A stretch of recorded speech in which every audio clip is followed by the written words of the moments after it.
Hey, how can I help you? Good, how you doing? I have a clock lighter that I found at my grandfather's house. Every lighter should have a clock on it. You could really burn some time with that. I decided to come down to the pawn shop today to try and sell my great-grandfather's lighter. I didn't need it, so I just came down to try and make a little money. I'd like to get $2,000 for the watch if I could. I'd probably would be willing to walk out of here for $1,000. So do you know anything about it? I don't know a whole lot about it at all, no. This is neat. This is a 1930s Dunhill lighter. Dunhill's an English company, but I believe their lighters were made in Switzerland. Yeah, Switzerland. And in the 1930s, we had a depression going on. Not a lot of these were sold, and you had to be very well off to get one. It was like $100 in the 1930s, which right now is like $7,000. Go, Grandpa. Dunhill is a British company that's been making high-end accessories for men since the late 1800s. And their lighters have always been their most popular item. Of course, now they make a gold lighter that sells for over 13 grand. It's a pretty good idea. Something like MacGyver would have. It was made in the 1930s. Oh, James Bond. Let's see if the clock works.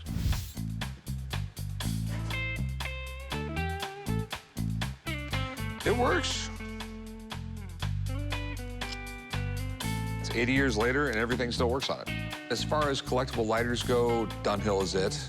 This is the one to have. It's really rare. That's great. Just this lighter by itself in really good shape, without the watch in it, they go for like $1,000. And in really good shape, they go for like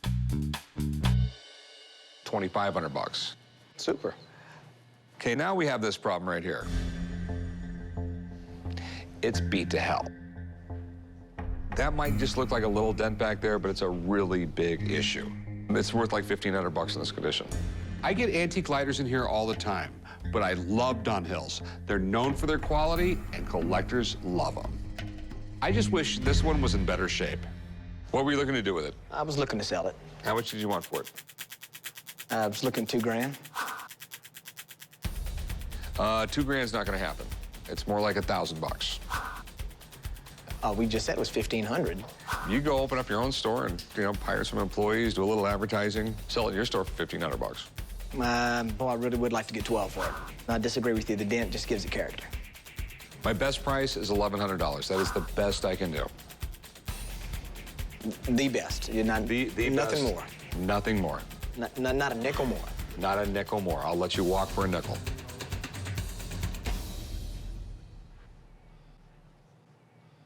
Okay, I'll take it. Okay. All right, go write them up, chum, and don't play with it. When he first offered me $1,000 for it, I thought he was being a cheap ass. But, we settled on $1,100, and I'm happy with it. So what do we have here? British medals. 1 military medal and 3 chivalry medals. Okay, pretty cool. All of Europe, they were really, really big on their medals, especially England. I mean, if you look at pictures like 100 years ago, some of these people had so many medals, it would give you a bad back. I'm at the pawn shop today to try to sell my British medals. I picked these up at a thrift shop in England. When I saw these medals, I had to have them because I knew it was a rare find. This was history. You're never going to find these again. I'm hoping to get $3,000 for all 4 medals. This is interesting. British medals, it's a really complicated system because there was civilian ones, there was military ones, there's different orders, and they also had 20 degrees of each medal. And there's so many different ones. Every time there was a new king or queen of England, they would come up with a new medal. So tell me exactly what you have here. All right, this medal here is the volunteer decoration for 20 years of service by an officer in the British Army. 3 other medals are chivalric medals, the Royal Victorian Order, the Order of the Bath, and the Commander of the British Empire. Those were given for services to the sovereign. Okay. So, how much do you want for all these? $3,000. All right. It seems like you know a lot about these things. Oh, yes. I just want to know for sure exactly what they are. There's a really, really big collector market, and I know these can be worth a lot of money. So, do you mind if I have my one buddy take a look at them? He literally will know everything there is to know about these. I really trust him. So if you can hang out for a few minutes, I'll go grab them. Sure. I'll be right back. 55 years old, never got a medal for anything. Maybe Royal Order of the Pawn? See what we got here? Ah, very nice. Well, let's take them one at a time. This is the volunteer officer's decoration. After you've done 20 years in the volunteer army, you were awarded this. This award only existed between 1892 and 1908, when the volunteer service became the Territorial Army. And this award ceased to exist. Okay. This is very nice. We have the Order of the Bath. The interesting thing about the Order of the Bath was it was instituted by George I, and it had to do with bathing, purity, all of that. It still exists today. The Order of the Bath is a big deal. It's just a high-ranking order that is issued by the monarch, and that's a big deal. This is the commander of the Order of the British Empire. This was issued both to military and civilians for either cultural service or military service. It's the one that, you know, when you see the Beatles getting a medal, it's given for a major service to the empire. And this is, very nice, Royal Victorian. Now, this one is either military or civilian for what I don't know. You know, you'd have to look up that particular serial number if you can get the records and find out who it was awarded to and for what. Okay, so what do you think? These are actually in very nice condition, and the boxes are also in very nice condition. That's something that, after this many years, you often don't see them in this nice a shape. Well, thanks for all the info. You're the Not best. a problem. Good to see you. Thank you. Okay. I'll give you $1,500 for them. Give me the middle, make it 2,200. Nope. I'm thinking I'll probably get $2,500 out of these things. What's the best you think you could do? 1,600. Make it 17, we'll have a deal.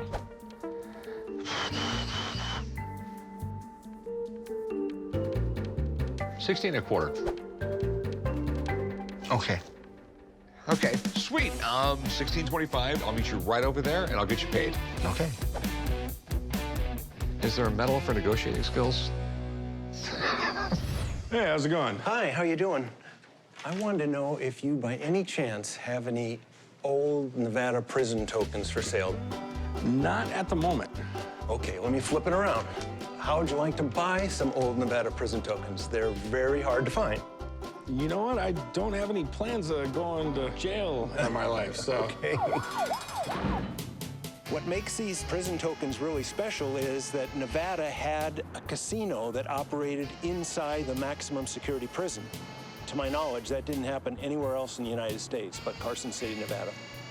I'm walking in with $1.41 face value in old Nevada prison tokens, and I'm hoping to walk away with a lot more than that. They're pretty rare, considering that you pretty much had to go to prison between the 1930s and 60s to be able to have access to them. Right. You know, the last thing they wanted you to have in there was cash.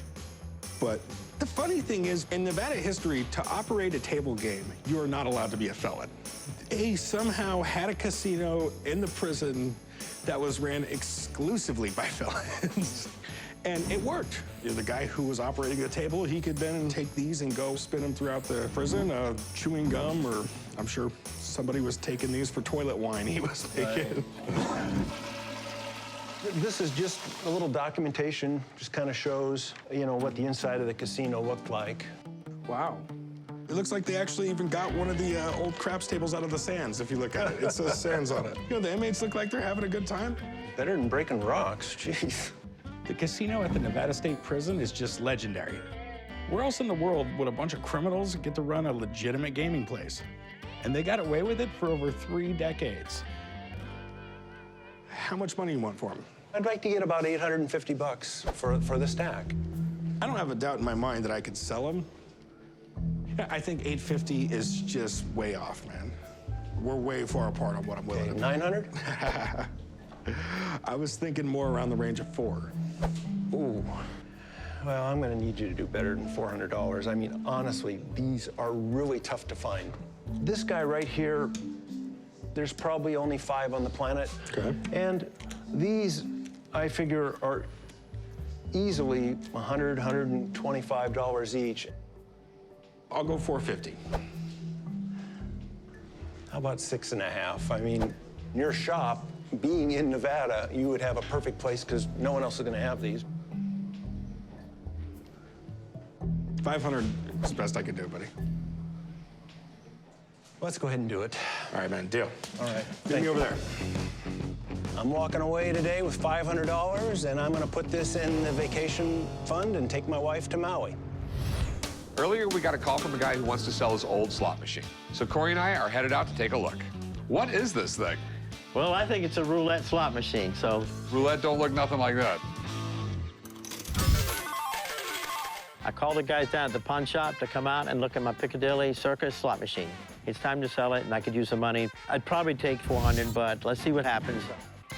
That is definitely different. Where in the world did you get that? I got that in town here from a dealer. It was used in a casino. There's an insignia on there with some Japanese writing, so maybe it was made in Japan. All right. It's most likely from the 60s or 70s just because of the design of it. I love this kind of technology because it's really weird inside generally, especially for something when there wasn't a large amount of them made. You've never seen another one like it, so I it have probably never was. seen one like it. It was probably the only one in Vegas. Slot machines have been around for over 100 years, and they're still by far the most popular way to gamble in Vegas. Some casinos get 70% or more of their revenue just out of slot machines. I think this is what you do. If you put 1 quarter in and you bet it on the 2, you get 2 quarters back, but if you bet 2 quarters on the 2, you get 4 back. Yeah, that's way too complicated. Let's bet. We put a couple quarters in there, bet as many as we want on each number. How do you bet a 12 when there's not a 12 on that wheel? That part I don't know. Here we go.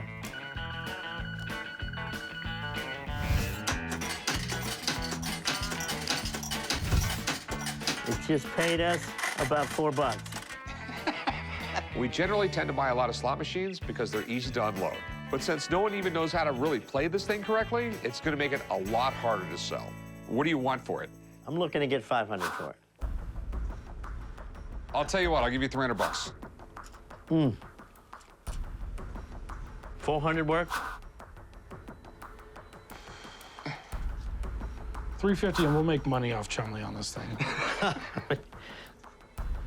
375, we split it, we make a deal. I got about $100 worth of quarters in there. Okay. So that comes with the deal. You buy the machine, you get the cash that's in it. It's up to you, son. Guys, I think you'll do all right with it. At $350, I don't get hurt that bad. If it takes me 2 years to sell it, I can live with that. $350, boss, that's the best I'm gonna do. Well, I want to sell it, and I appreciate you coming out. So I'll take the $350. Sounds good, boss, I appreciate it. I was hoping to get a little bit more money, but the offer was fair, and I can take the cash and move on and do what I want to do with that. Hey, can you help me carry this in? Sure. Thank you. Rick, I got something for you to look at. All right, what have we got here? We have a lithograph from Al Hirschfeld. As you can see, Charlie Chaplin. Dude, I love Charlie Chaplin. Why aren't you sweeping? Because you know how much I like art? Just wanted to check out this item and learn a little bit of history. Yeah, it's a good history lesson. Actually, he doesn't like sweeping floors. Oh, okay. I like Al Hirschfeld's art because it represents the world of music, entertainment, Broadway. I purchased it for $3,900, and I'm planning on walking out with a profit today. God, it's cool. You know anything about it? This one is titled The End, and Al Hirschfeld died in January of '03. This was done in '02. Doesn't really look like the end. I mean, he's smelling a flower and he has a cane made of hot dogs. Hot dogs. Really, chum? He was a really interesting guy. He was really known for his playbills for all the plays on Broadway. He did The New Yorker, The Times, and he literally, for over 70 years, that's how he made his living, just drawing pictures. Al Hirschfeld is one of those guys where if you don't recognize his name, you'll definitely recognize his art. This guy was a legend in New York, and if he drew you, you knew you had arrived. I wanted to also show you something else, which is a very fun piece of his artwork. He does it in every single drawing. His daughter's name is Nina. Mm-hmm. So see if you can find where it's hidden. Very good. Yeah, I know what you're talking about, sort of like his trademark. Yes. Even during World War II, bomber pilots, part of their training was they would show their bomber pilots pictures of Hirschfeld and say, find the Ninas. It was sort of like a training program to help them notice the smallest things. Details. So when did you buy this? The day he died. The day he died. All right. And how much you want for it? $5,000. All right, okay. I can tell you did like the massive the huge mega mistake with art. Never buy it on the day a guy dies. Because everyone marks it up like crazy. I'm gonna call somebody in. I'm gonna have them take a look at it. I just wanna see what his stuff is going for now. You don't think it's real? I think it's real, I believe it's real. My problem is I wanna know what he's like in the market and how long this takes to sell. I mean, quite frankly, if it's gonna take me 5 or 6 years to sell it, I don't want it. Okay. I'm gonna go give him a jingle. You sweep the floor. Yeah, I'm on that. This is the Hirschfeld. Yes, Very the nice. one. What do you think? I like it. I like it. Charlie Chaplin, the little tramp. The walking little off. tramp? That's Watch your language in here. We have customers. Okay, the word has changed a little bit over the years. It used to mean like a homeless person, something like that.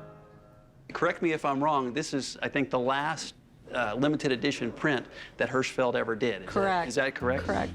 Very apropos. You've got Charlie Chaplin kind of walking off into the sunset. I know he did that on a lot of his films at the end. A lot of people don't know this, but Charlie Chaplin actually knew Hirschfeld. Oh, I didn't As a know matter that. of fact, Chaplin was one of his very first customers. Okay, that is definitely cool. Hirschfeld did his caricatures for the better part of 80 years, which is amazing. And really, his quality from the time he started doing it in the 1920s to his passing really never wavered. It was always identifiable as a Hirschfeld. So how long would it take him to doodle a piece like this? You know, he was pretty quick. Caricatures a lot of times can be kind of garish and grotesque, but he always, you know, did charming works. You know, you always looked at him and smiled, and this piece is no exception. Rick, did you have some concerns, or? What, is this stuff still selling? Yeah, I mean, he's an artist that is going to stand the test of time. So what do you think it's worth? That's the big question. I would say in a gallery setting, especially one on the East Coast where he's most renowned, you'd probably be looking at $4,000 to $6,000. Thanks, man. You're Hey, the Rick, best. always a pleasure. Thank you. Thanks, chum. I think the real genius of Hirschfeld was just his ability to capture the essence of a performer quickly. And he captured it in a really loving, fun way that I think people responded to. He said $4,000 to $6,000 is what it would sell for in a gallery. Okay, I'd give you like $2,000. Well, he said 4 to 6. You know, I would like to get at least 4,000. Yeah, I cannot buy it off you for $4,000 and sell it for $4,000 to keep the doors open. Right. You know, it's. He said 4 to 6, so there is some profit margin. I have to assume I'm probably going to get 4. I'll probably market 5 grand, 6 grand. People walk in, they bargain. I'd go like, I mean, I'd go like 22. 22, 25. I mean, I'll go 23. How about, I'm 25, you're 23, 24. We're both happy. 2,300 is what I could do. Come on, just go up a little bit. 2,300 is the best I'm going to do.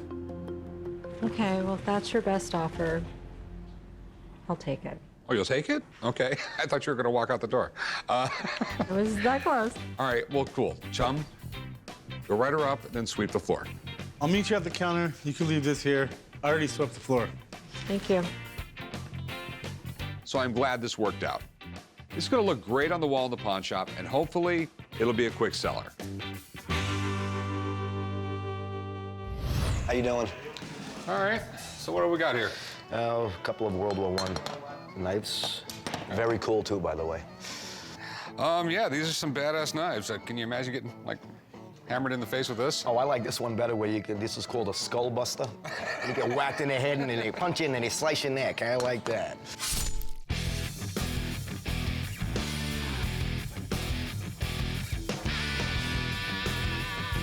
Coming into the pawn shop today to try to sell my knives, my cool, antique World War I knives. So where did you get these things? This one I got from an estate sale probably about 2 or 3 years ago. This one I got from another estate sale probably about a year later. So do you know anything about them, or? Not really. World War I, that's all I know. Well, I can definitely tell you it's pre-World War II because it's pretty common to find knuckle guards on weapons like this. You have to understand, they'd jump in that trench, it was no rifle going, it was punch, stab, punch, stab. And that's just the way they fought. This knife predates World War II, because this type of blade was banned right after the Geneva Convention. Why is that? Well, you see, it was the Geneva Convention that you had to have a standard blade, so when they cut you with it, they could just stitch you up. Isn't stabbing? Does it really matter? I mean, really seriously, does it matter? According to the Geneva Convention, you are not allowed to have a knife with more than 2 sides on it, because when you have 3 sides on it, it's not a clean wound. And it's very hard to stitch up, and it's much more likely to get an infection. The problem with this one says USA right here. However, I have never heard of the US government issuing a blade like this. This one looks completely authentic. The problem is, I've never heard of the maker Lion. What do you want to do with these? Pawn them or sell them? Well, I mean, if the money's right, I'd like to sell them. Okay. I'd really like to get these knives, but just like in any other business, make an uninformed decision, you're gonna lose money. So how do you authenticate these things? I have a friend. He's an expert in military knives. I'd like to set up an appointment with you. You can come back.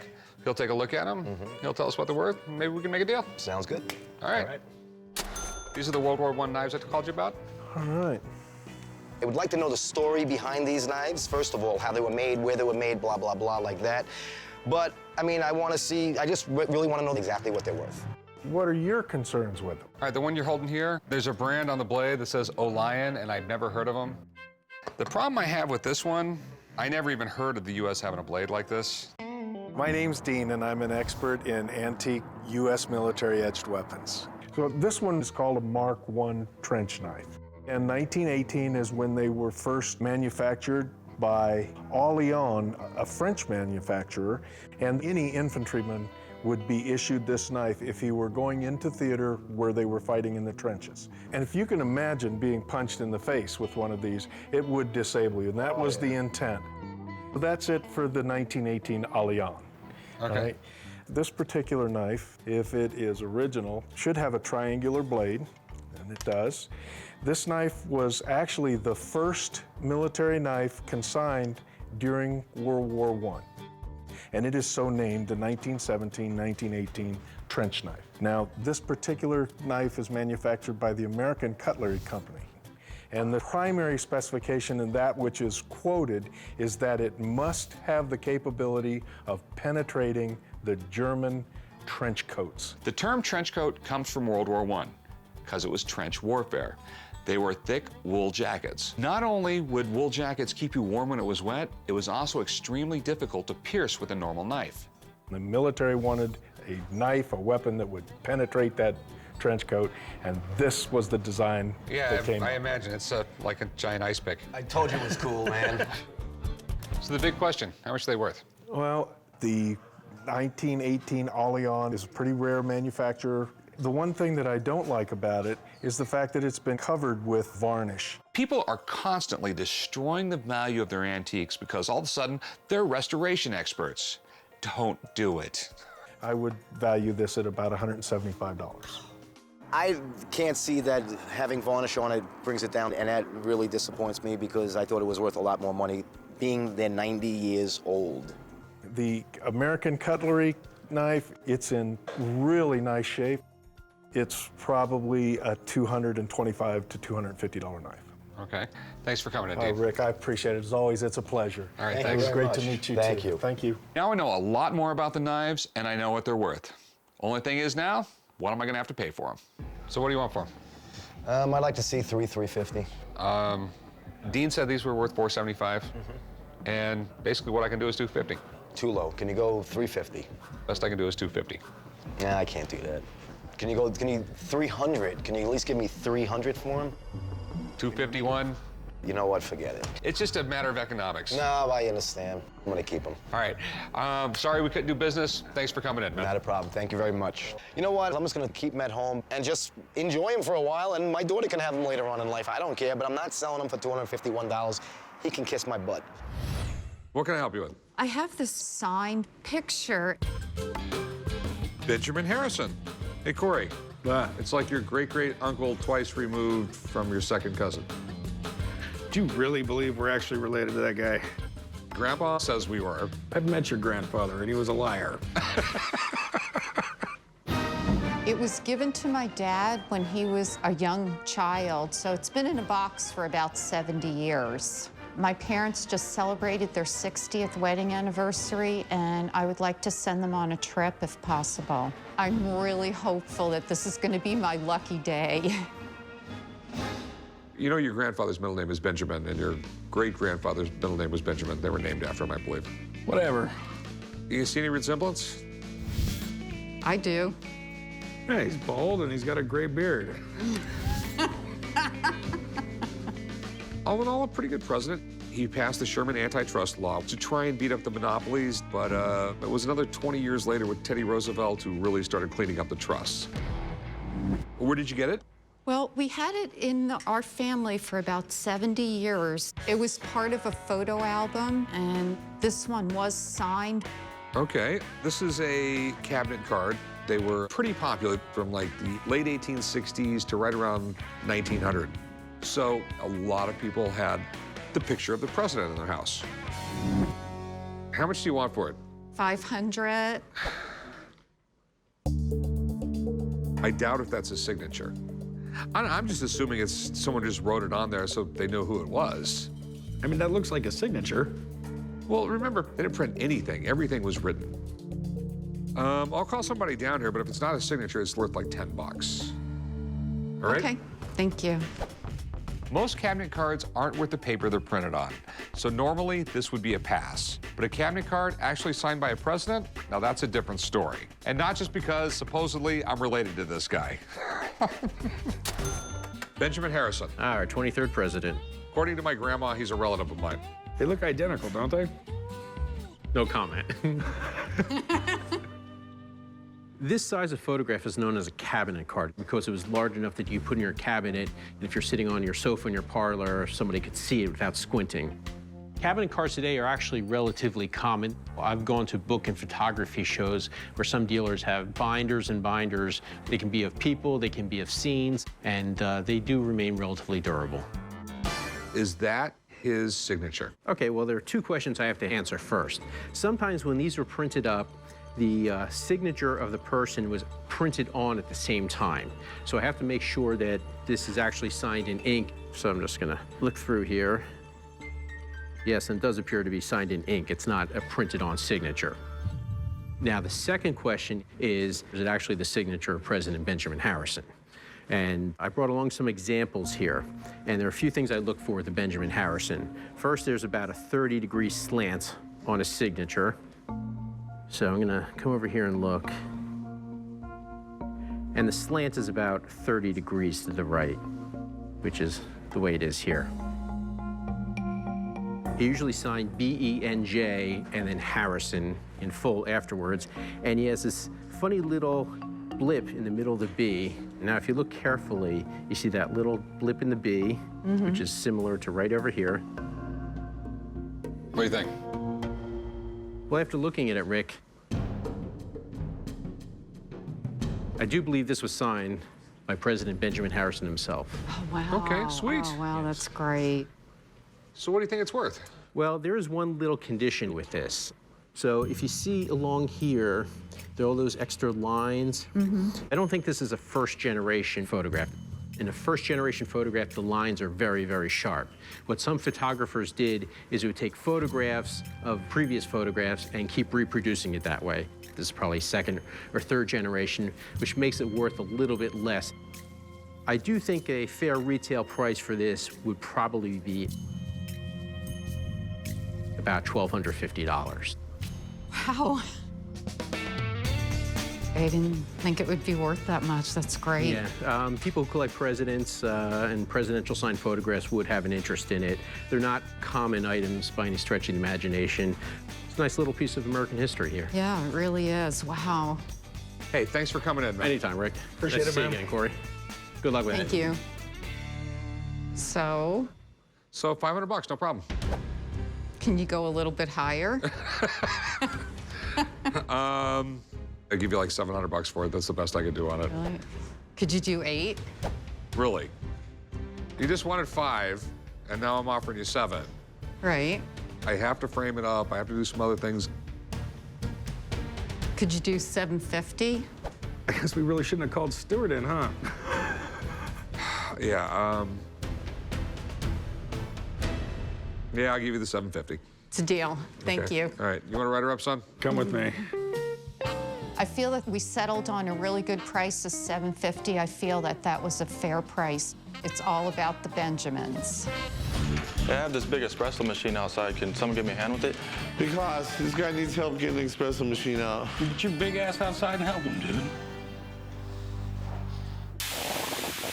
I decided to go in the pawn shop today to sell my Astra Mega 1 espresso machine. My grandparents own a donut shop, and the clients just aren't into espresso, so they gave it to me. I have no use for it. It's too big for my house, so looking to get rid of it.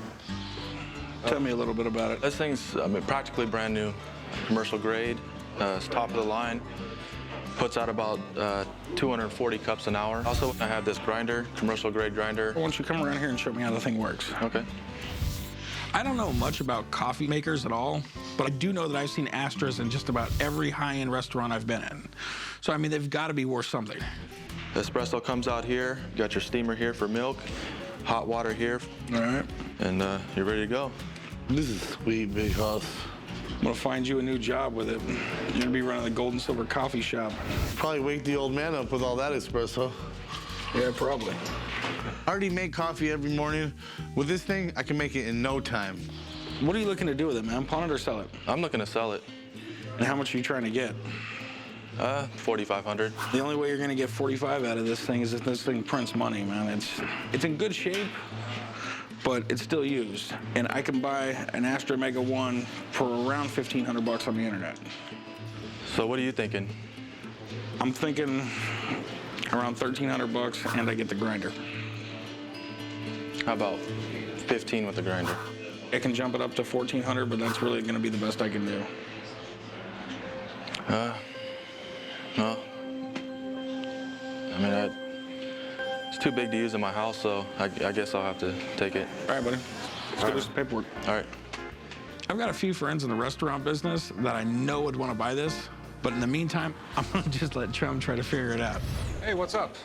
Hey, how you doing? Pretty good. When you walked in, I thought that was a cake. I've got a diamond tiara. Okay. And it was formerly owned by Ida McKinley. God, this is pretty amazing. Who's Ida McKinley? She was President McKinley's wife. There was stories about how he treated his wife better than any other person in Washington. If you said anything bad about his wife, you were immediately fired. I mean, there was just no two ways about it. I'm here on behalf of my brothers. This piece was passed down to them. It was made by Dreiser & Son, a very prominent jewelry artist, and it's 220 diamonds.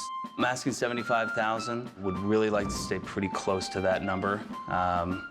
65, 70 might be able to do it. Very, very interesting story. I'm surprised there hasn't been a book or a movie. She's was the only first lady with epilepsy. Right. It's a weird thing. I probably know more about Ida McKinley than I do about McKinley because I had epilepsy when I was a kid. As a kid with epilepsy, I researched people with the condition, and there was a lot of famous people. Julius Caesar, Napoleon, Edgar Allan Poe, and Ida McKinley. So I'm really interested in this piece. Basically what we have a tiara that these things bolt onto. Right, correct. Okay? But also on the back, you have these little clips like this, so there can be a brooch also. Exactly. All right, now,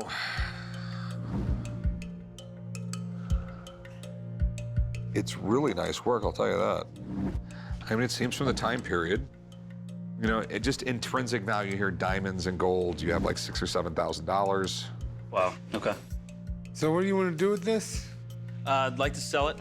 It's been passed down to my three brothers, and it's something that's kind of hard to split into threes.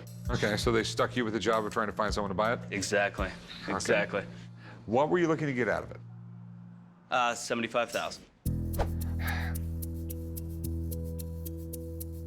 I really, really like it. It's just putting a value on it is difficult.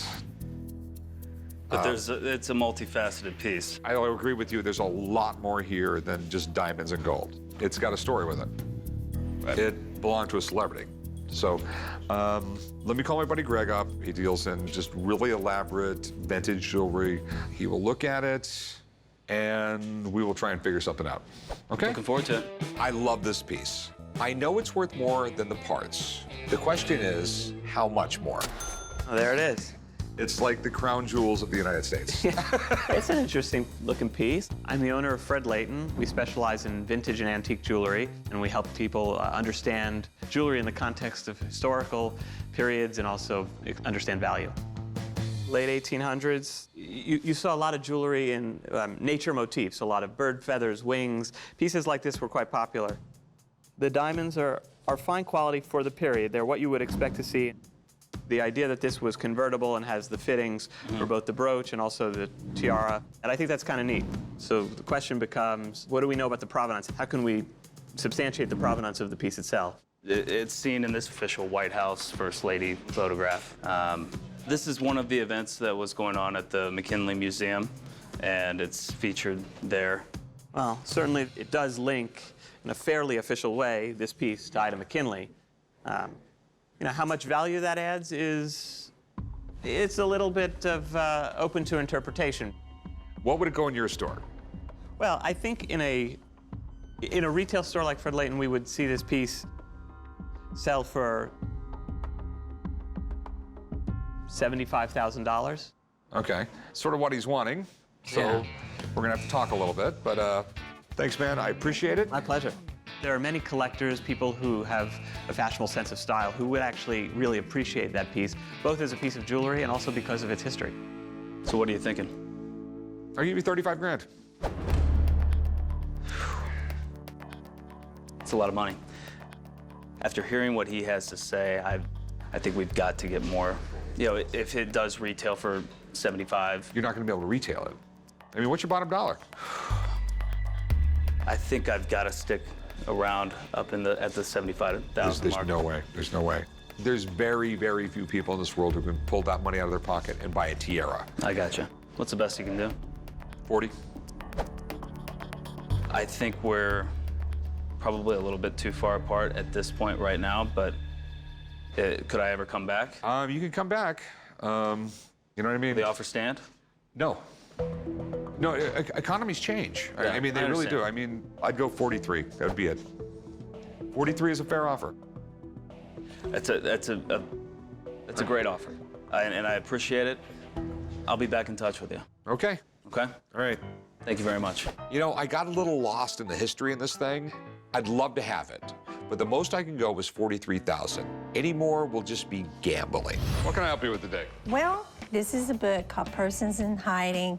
It was written by J. Edgar Hoover, and it's signed by J. Edgar Hoover. I wonder what it's about. Probably about a guy who abused his power.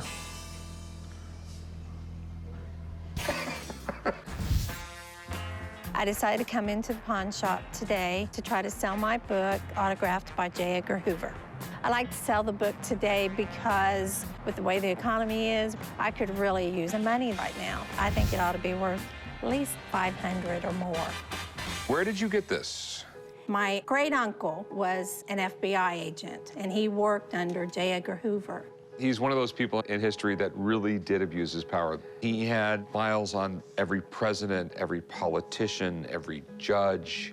J. Edgar Hoover basically built the FBI from the ground up. And he took down some of the biggest criminals in history. But he kept secret files on everyone from JFK to Martin Luther King. It made him extremely powerful. There's been a ton of books about him, and they just made a movie about him. And in the movie, he's actually writing a book, but I don't actually think it's this one. I've had it for years. Okay, so do you know what it is, or just basically people that were wanted, or? I don't know, and I feel bad to say that because I've never read the book. I've never read the book either. And this is where he signed it. You can tell that that is his signature because you can go right there and make that comparison. Or that would make it real easy for someone to copy it. I never think of things like that. I really don't. Love him or hate him, Hoover is one of those guys people love to talk about. And I'm guessing a book autographed by him would be a hot item for collectors. But I really don't know for sure because this is the first Hoover item I've had in the store. If the signature's real, I'm definitely interested in buying it. Let me get someone in here to make sure the signature's real, okay? Okay. I know it's a legitimate signature, and it kind of offended me that they were questioning me because I've never been questioned like that before. What do we have? We have persons in hiding. J. Edgar Hoover, okay. And it's supposedly signed by him. Okay. Well, really, the favorite part of my job is like a whodunit every day. You know, it's like a big mystery, so I really enjoy it. Well, Persons in Hiding is really all about the FBI and their quest to hunt down all the gangsters, of which there was thousands of them, really. That's the real reason they put the FBI together. I mean, these guys had machine guns now, they were organized, and they needed a professional organization to go up against them. But with J. Edgar Hoover, slowly started getting too much power, and he would keep fouling on presidents in the United States. They actually changed the law to where now FBI directors can only be a director for 10 years because they want to keep the power in check. Think there's a problem with the signature? I'm just concerned that he didn't get his secretary to sign all these books for him. All right, let's take a closer look, guys. Okay. His lower extenders, it always slides to the right, then comes back, and then slowly lifts off the paper a little bit. Stems on the D's are short, very distinctive T-bar, the way it switches back. Well, overall, this is definitely his. No secretary here, that's for sure. Okay, so what do you think it's worth? Well, it's not the first edition. It's been reprinted a few times. I'm just gonna say $300-400 retail. Okay. Thanks, Drew. All right, guys. I was disappointed because I really think it is worth more. It's a part of history. All right, so that being said, what do you want for it? Like 400, 500. You know? I'll give you 250 bucks. I don't know. I'm still thinking like 400. Now you do have it confirmed. It's his signature. I'll tell you what, I'll give you 250 for it. You know what? I think for that price, I'll take it home and I will read it. Okay. I'll go 275. That's the best I can do. No, I can't. But thank you. All right, Okay, thanks for coming in. I was really in shock when he said that was the price, but I'll take it home, I'll read it, and then maybe I'll bring it back in a few years. Maybe it'll be worth more by then. What do we got? Hey, I got a 61 Willie Mays uniform. I got this jersey with the matching pants underneath. You're bringing me in something here that's amazing. The home runs this guy could have hit in this uniform, the bases he stole, game-winning catches, all kinds of stuff. Which I'm sure he did in this uniform. I came to the pawn shop today to sell my Willie Mays uniform. I'd like to sell it today because I'd like to just cash in on it. I've had it sit in the closet, so it's time for it to go. It's pretty amazing. Where'd you come across this? It's a family heirloom. My uncle acquired it in the late 60s, and when he passed away, my aunt just kept good care of it, and about 2.5 years ago, she was nice enough to give it to me. This is amazing, man. I mean, there's very few guys in the world that can compare to him in that sport. 660 home runs, batting average of .302, definitely in the top 10 of baseball players of all time. If you open up the pants, it gives all of his details. Willie Mays is one of the legends. I mean, he's right up there with Babe Ruth, Ty Cobb, and Joe DiMaggio. And uniforms are pretty much the holy grail for sports collectors. A game-worn Willie Mays uniform, you're talking huge money. You bring in one of the best baseball players of all time's actual uniform. Correct. Do you have any paperwork or anything with you, or? No, I don't. Okay. This doesn't look game-worn. Willie Mays was a badass. He was sliding around in the dirt and the grass. I imagine there would be a bunch of stains on it. Back in the day, players would only get a couple uniforms a season, so finding one in such great condition definitely makes me nervous. If it's real, we're talking something worthy of the Hall of Fame.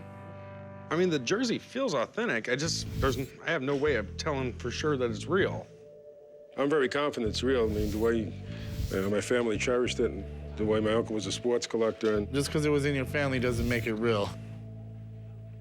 What'd you want to do with it? I'd like to sell it. Give me an idea of what you want for it. I think around $45,000 would be a fair offering. I'm gonna need a little bit of proof before I shell out that kind of money. Let me have someone come down here and check it out. I've got to check for authenticity, game worn. There's a million little things that can make this worth money. Sure. Wait and see. I'll be right back and make a phone call. Thank you. There's no doubt in my mind when the expert comes in to look at it, he's going to be blown away with the condition and the authenticity of this uniform. Chum, Corey? Hi, buddy. What do we got? Check it out. It's a Willie Mays uniform. What, that's all? I thought you had something good for me. The guys call me down to the pawn shop anytime a piece of sports memorabilia comes in that they have some questions about. In 150 years of baseball, probably best all-around player ever in the game. Mays played 22 seasons, mostly with the Giants, and he established himself by hitting 660 home runs, which is still 4th all-time just behind Babe Ruth. Mays has gone down as one of the best players the game's ever seen. Between his speed, his power, his defense, he just did things on the field unlike others at the time. What concerns did you have with it? How do we prove that it was actually game-worn? It was Willie Mays's. Well, these are extremely rare to find. Nobody thought to keep jerseys from back then, so the ones we do find typically are beat to hell or eaten up by moths. The most important thing when analyzing jerseys from this era is going to be the tags and any kind of markings on the jersey. Willie Mays 61 were stitched in black. Now, Spalding is a company that the Giants contracted, and seeing this is consistent with a lot of Spalding jerseys from this time period. Right here in the waist, what we can see is we have Willie Mays, 24, which is his jersey number, and 33, which is his waist, 26 inseam, which all of these would have been the size and the equipment number for him at that time. One thing I'm just not seeing is any damage to it. This thing appears to be in immaculate condition, especially for its age, which leads me to believe that it's game issued versus game used. Isn't it conceivable that, Willie didn't slide during 1 or 2 games? That's all very possible. But to truly identify it as a game-used jersey, we would need to see a lot more evidence of wear on it. Now, although we can't prove that this is actually a game-worn jersey, this is 100% authentic jersey that Willie Mays was issued. Great, good to hear. This is absolutely extraordinary. This is one hell of a find. I would value this anywhere from 35 to 40 grand. Willie, huh? Good news. Well, Jeremy, thanks for coming in, man. You got it, Corey. Later, chum. All right, see you later.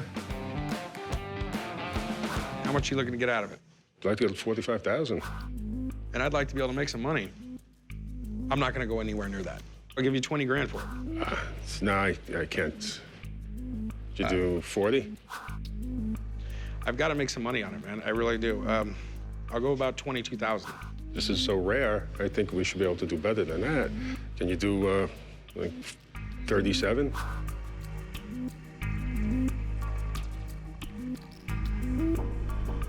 Go 25,000. I'm not going any higher. You do 35? Nope.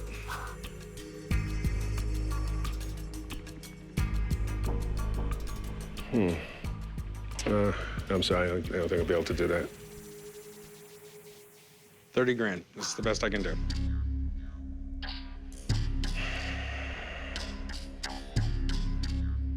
Can you meet me at 33? $31,000. Call it a day.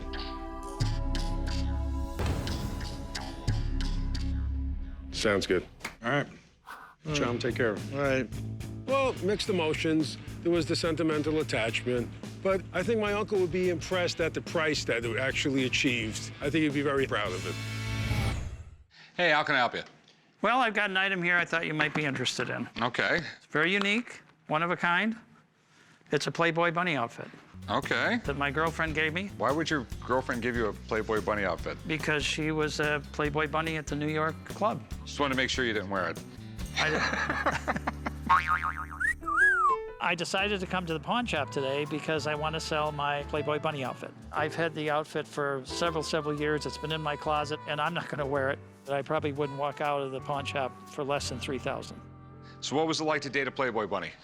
She was very nice today. Okay. All right. So tell me about these things. I have the tag, her actual employee card, original cufflinks, and I have the bodysuit. Okay. We got the ears, we got the name, you got the whole outfit here. This is really iconic. Hugh Hefner, he really was brilliant. He was in his early 20s when he started Playboy. When he opened his first Playboy club in 1960, Hugh Hefner definitely knew what he was doing. He made it exclusive. And next thing you know, there was Playboy clubs all around the world. What's cool about this outfit is the fact that it's an original. If you notice the ties on both sides, the later outfits did not have these. So this was the prototype. Okay. And this is the manual on how to wear your ears? Yep. They had to go through a training session. You didn't just put the uniform on and go wait tables. This bunny outfit is in pretty amazing condition. And I'm thinking, since Vegas has a real long history of showgirls, a piece like this will be easy to sell. So how much do you want for it? About $3,000. That's more than I'd be willing to go. I'm thinking more like $1,000. I've seen them listed on the internet for $4,000 to $6,000. So I know that's what they're listed for, but what are they getting? how about meet me halfway, $1,500? It's an original. I'll go 12. That's the best I can do.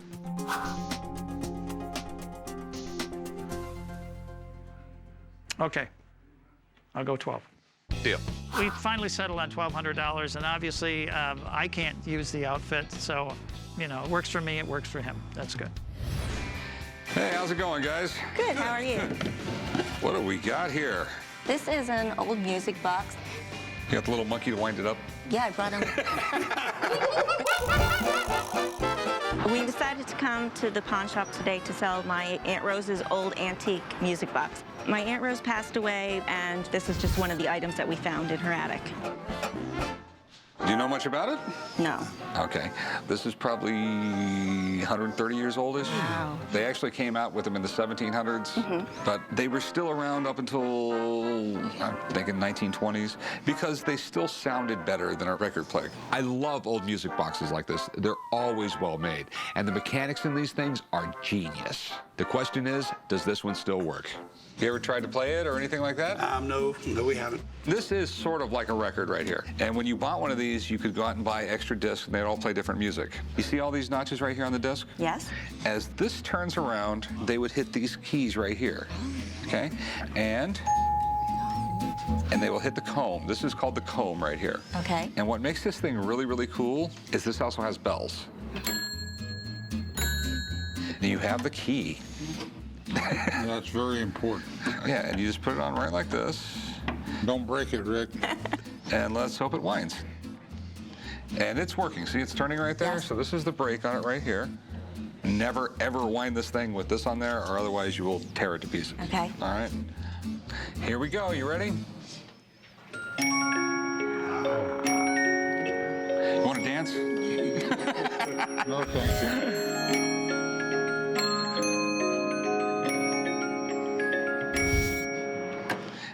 Sounds pretty as all heck, doesn't Yes, it? it does. So how much were you looking to get out of it? $1,000. No. $1,000 is a little more than I'm willing to pay. Have you got any more discs for it? No, we didn't find any other discs. So I wish you had, because the discs are very hard to come by, and that would increase the value of the unit. Okay. You have some broken molding right here. I might get this thing refinished a little bit. By the time we get it fixed, we put it on the shelf for $15.95. It'll sit here for a while. Could you do $900? I'd really like to pay you right around $700 for this thing. Can we meet somewhere in the middle? $600. I'll go $800. That's the best I can do on it. Okay, $800. Okay, thanks. Thank you. All right, let's go do some paperwork. Hee-haw! I feel the negotiations went pretty well. We wanted $1,000, but $800's good. I just can't believe how beautiful the music box sounds. It just has a great quality of sound.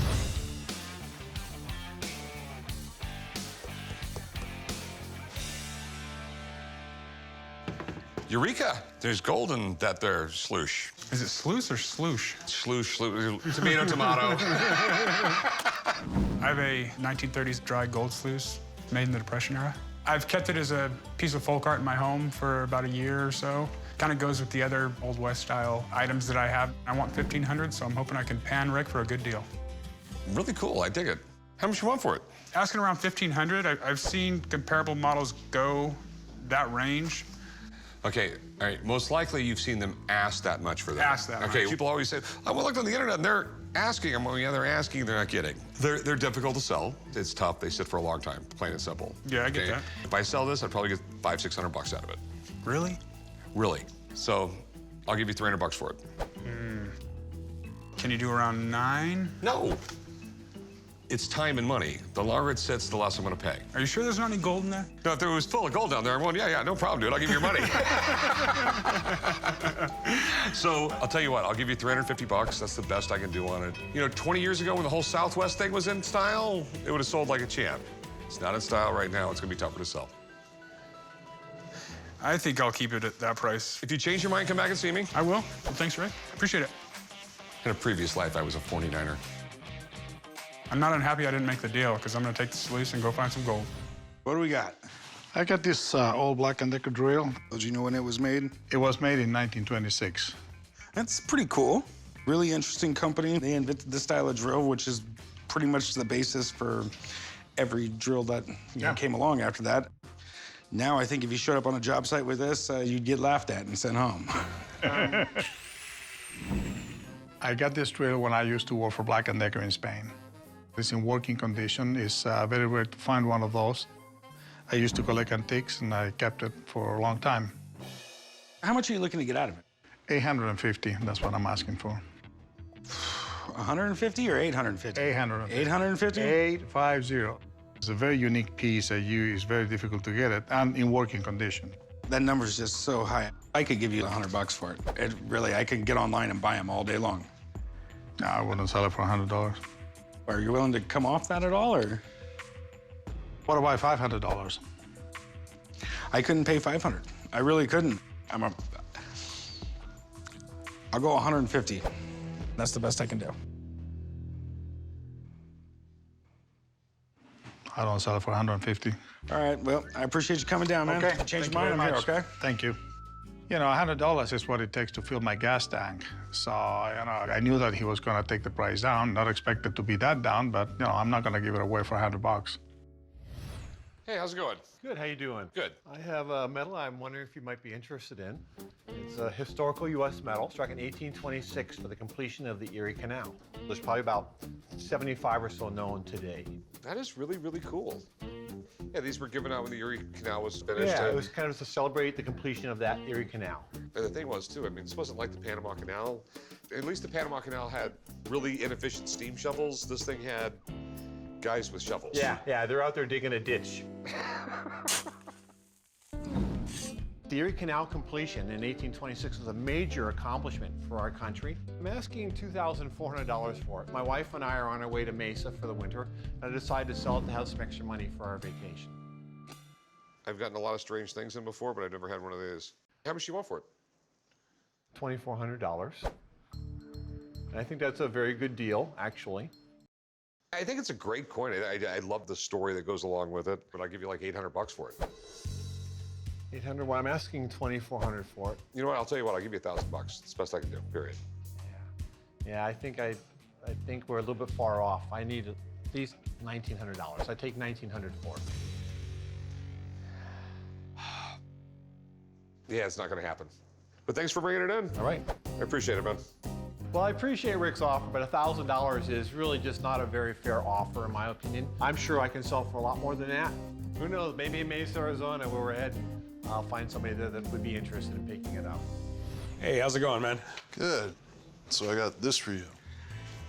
Yeah, I get a lot of people bring stuff like this in, man. I know it looks old, but it's still just worth $1. But this one's signed by former President Ronald Reagan and Walt Disney. Oh, wow. Sorry about that.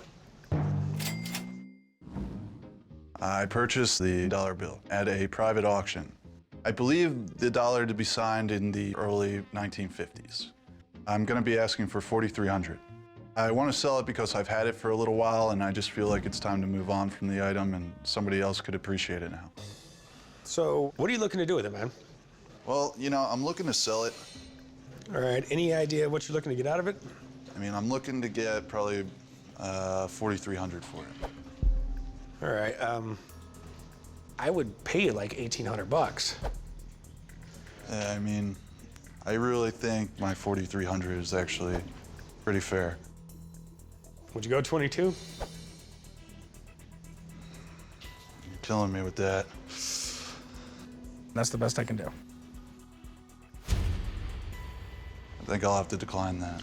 All right, man, well, offer stands if you want to come back with it, all right? I appreciate it, thank you.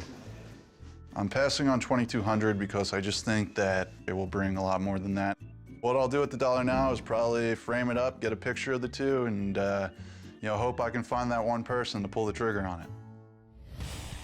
My buddy Bill gave me a call about a Dennis Hopper-owned motorcycle. Figured it could be kind of cool, so came down to check it out. Hey, how's it going? Hey, how you doing, man? So Bill told me you had a bike from Dennis Hopper. Yeah, it's a 2002 KTM. I picked it up at the auction and just bought it from an investment perspective. Okay. What are you looking to get out of it? I'd like 15. 100? Dude, I gotta make a little money, man. 15K. Okay, buddy. We are really, really, really far off. Yeah. You bought this at a collectible motorcycle auction, right? Yep. Mind me asking how much you paid for it? $4,800. Okay. What we have, man, and I'm just gonna be honest with you. We have a 13-year-old carbureted motorcycle that they don't make anymore that was owned by Dennis Hopper, who didn't really ride it. Dennis Hopper's not Steve McQueen, he's not James Dean, he's not Elvis. Buddy, I'll get you out of it. I'll get you out of it for what you got in it. But the Dennis Hopper thing, come on. Once anybody registers this bike, Dennis Hopper's done. His name's off the title. $4,800, that's the best I can do. I could go down a little lower on the 15, but 4,800 is, come on, dude. I'm letting you out what you got in it, my man. That's the most I could do. If we're not gonna make a deal, I appreciate you letting me see it, and I appreciate you letting me ride it, man. No, thanks, Take care. $4,800 is a ridiculous offer.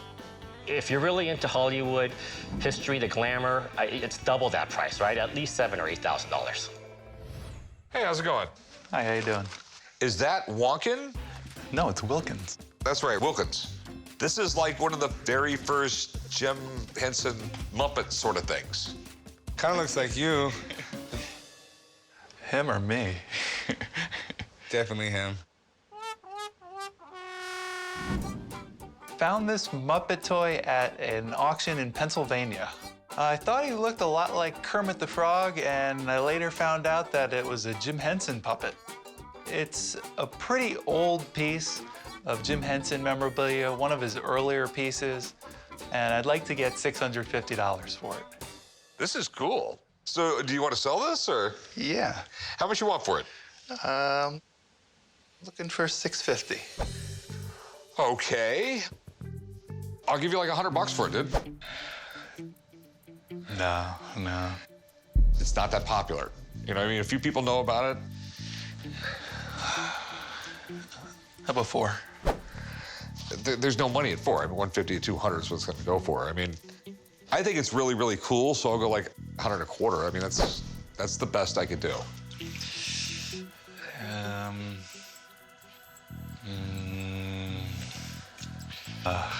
I think Wilkins and I are just gonna hop away. All right.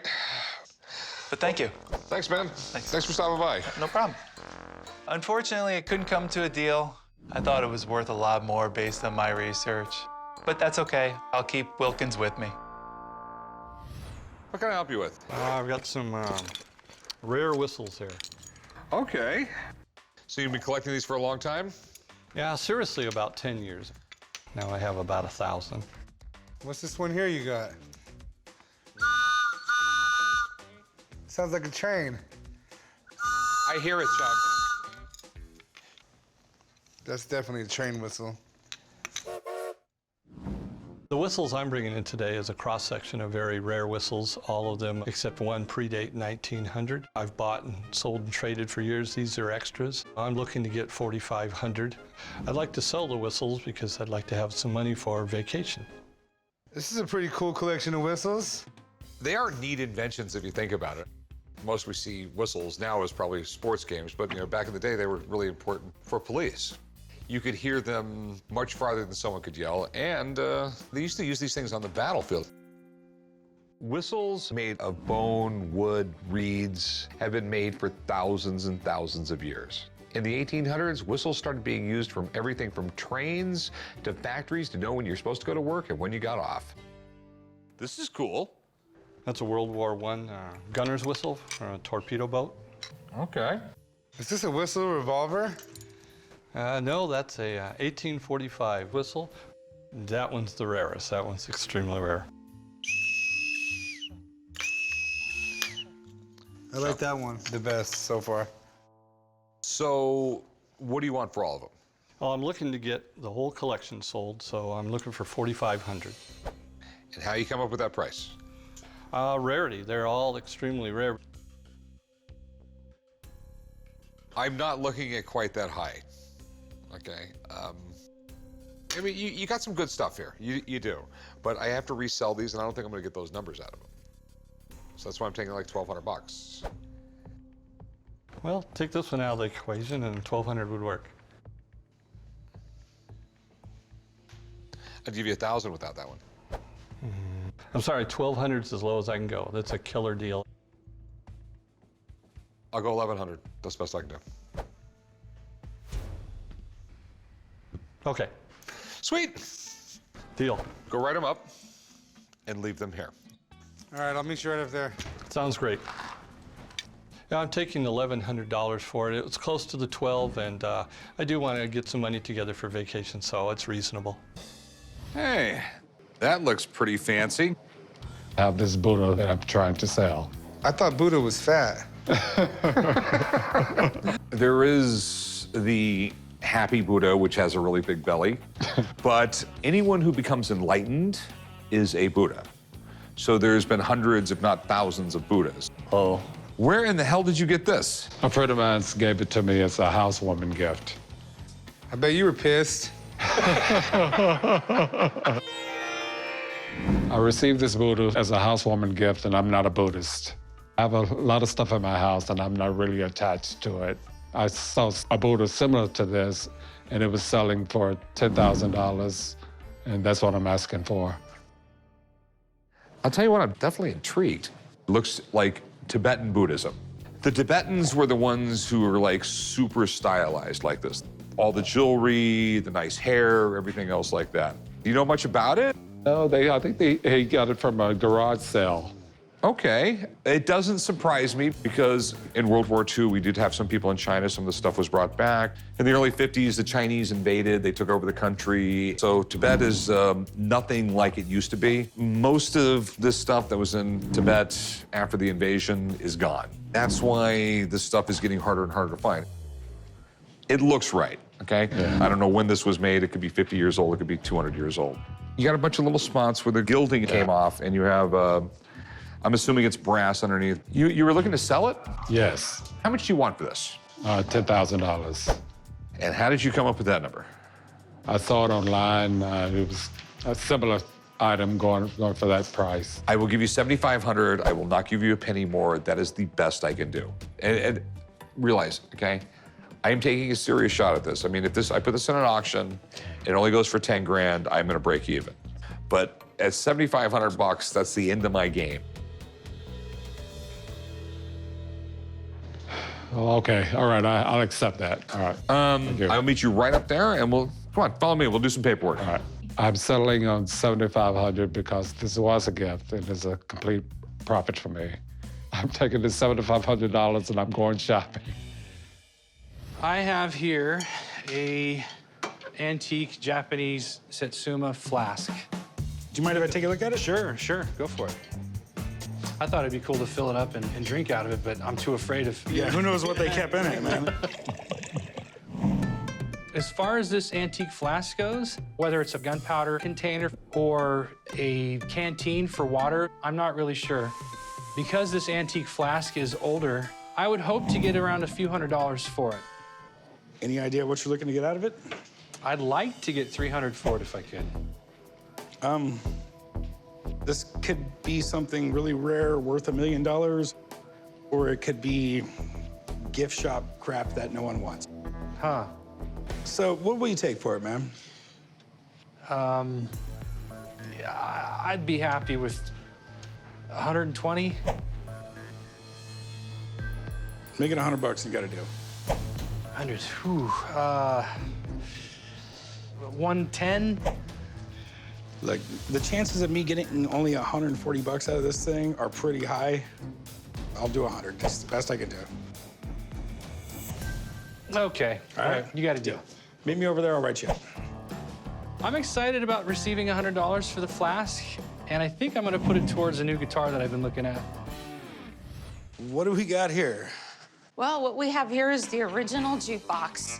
This is Symphonium. A Symphonium, yes. Okay. 1800s, made in Germany. Yeah, I mean, it's definitely cool. I mean, you know, it's almost like a regular jukebox, and it's a novelty thing to have in a bar or something in Germany or here.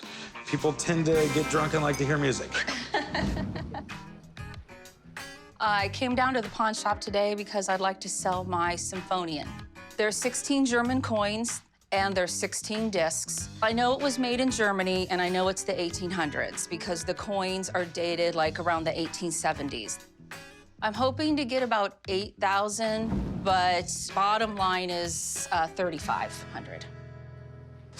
What are you willing to take? I really was kind of hoping to get like 4, you know, going down to 4 and. Okay, I'm at about 1,500. I can do 35. And I think you'd be able to sell it for more. The fact that it has the real German coins, which are dated 1800s. I can get coins like that, a dime a dozen. But the disc you won't. This is a cool thing. It is. I'll tell you what, I can do 1,800. That's bottom line, best I can do. I just think that just wouldn't work. I was really hoping to get more than that. Story of my life. I appreciate you bringing it down. If you change your mind, I'm here all week, all right? Okay, thanks. I'm really disappointed. I really didn't want to bring it home today. I really wanted to sell it. I just think 18 it was just too low. It was too low. All right, there it is, man. My buddy Davey is trying to sell me a really rare samurai sword. He wants 18 grand, but I'm not paying that much. Now he wants to try and trade it for my sand rail. I gotta make sure I get my money out of it, no matter how bad I want that sword. Well, I definitely want to make a deal, so let's make it happen. Okay, so give me the samurai sword and 10 grand. Samurai sword, 3 grand. 15, 3, 8, that gives you 18 for this. That's what I paid for it. So you've had it for a year. You break even. I mean, we'll still have it. No, I'm not in business to break even.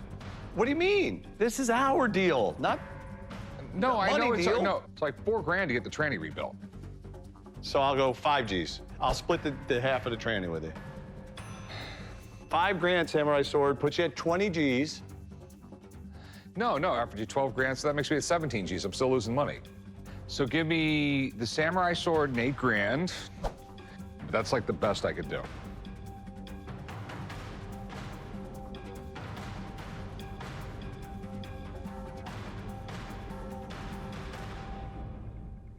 All right, you got a deal.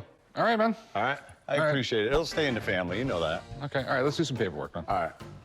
So I walked in here trying to get $18,000 cash in my pocket.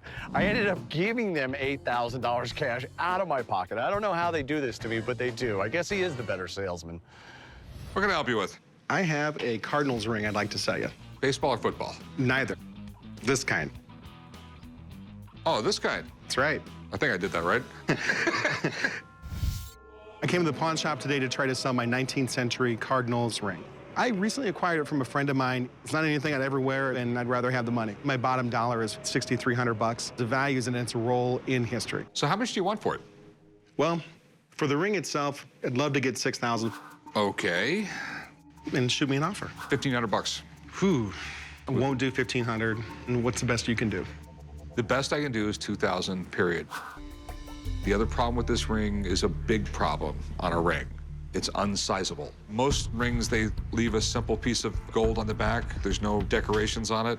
You can cut and size that. That you can't. The decoration goes all the way around. $2,000, I'm not gonna go a penny more. Well, I'll probably be more blessed having the $2,000 than I will having the ring, so you got a deal. Apparently you're blessed. Thank you, sir. Okay, I'll meet you right up there. $2,000 is a lot less than what I was trying to get, but it's better than nothing, and I'm happy with it. Earlier, I got a call from a guy looking to sell an antique stock ticker. So me and the old man are on our way to go check it out. So this is it, huh? Yes, sir. This is what I called you about. It's a 1930s Dow Jones news ticker. Cool. So did you used to be a stockbroker or something, or? I work for Dow Jones & Company. I service these machines. Did you ever get any good stock tips or anything? Yeah, buy low and sell high. I called the guys from the pawn shop to come down and take a look at my Dow Jones news ticker. I want to sell it because we're moving out of town. I'm asking for $1,500. We'll determine what the least is that I'll accept. So what'd you want to do with this, my man? I would like to sell it. Any idea of what you're looking to get, or? Well, I'd like to get $1,500 for it, then with the clipboard and the papers. It's a conversation piece. I'd like to offer you around $500 for it. It's one of those things where as technology goes on, you know, some stuff just has to go, and not everything could be collectible. That's pretty low. How about $1,200? What do you think, Grandpa? What do you want to pay for it? 800 or 900 would be top score. You're slipping on me. We'll go 900. That's the best I can do, though. That's okay. That's okay. I agree to that. All right, my man. Real good. Thank you. Thank you, sir. I'll have somebody come out and pick it up. The old man kills me sometimes. $800 or $900. He was supposed to say $600, but I'm not worried about it. I mean, I'll still make a profit on this piece.